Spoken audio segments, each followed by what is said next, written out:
ఏమండి ఈ పిండి కార్న్‌ఫ్లవర్ పిండి అండి. అదేనండి మొక్కజొన్న పిండి. పూర్వం ఏ ఫ్యాక్టరీలు, మిషన్లు లేనప్పుడు మన పూర్వీకులు ఇలా తయారు చేసుకునేవారంట. అది ఎలాగో చూద్దామండి. హాయ్ ఫ్రెండ్స్, నేను మీ మురళి. వెల్కమ్ టు ఎంస్కర్ ఛానల్. అందరూ బాగున్నారా? ఇది నేను ఒక యూట్యూబర్ చేస్తే నేను కూడా చేద్దామనిపించి ఈ ఎక్స్పెరిమెంట్ చేశానండి. అది ఎలా వచ్చిందో చూడండి మరి. ఎందుకురా బాబు అనిపించింది. ఒక కండి రూ. 15 పెట్టి 4 కండ్లు తీసుకొచ్చాను.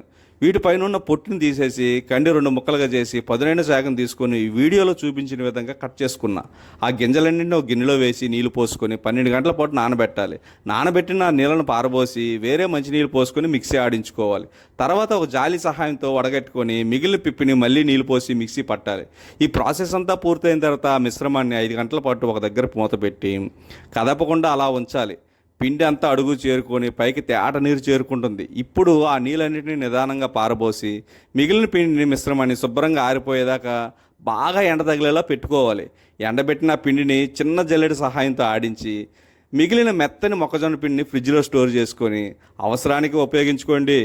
ఈ ప్రాసెస్ అంత సులువు కాదండోయ్. చాలా ఓపిక, సహనం కావాలి. అప్పుడే మంచి ఫలితం దొరుకుతుంది. ఎందుకు చేశానురా బాబు అనిపించింది. నా ఫలితాన్ని మీరు చూసి నా కష్టాన్ని మీరు ఆలోచించి ఒక లైక్, ఒక షేరు, సబ్స్క్రైబ్ చేసుకోండి. మర్చిపోకండి.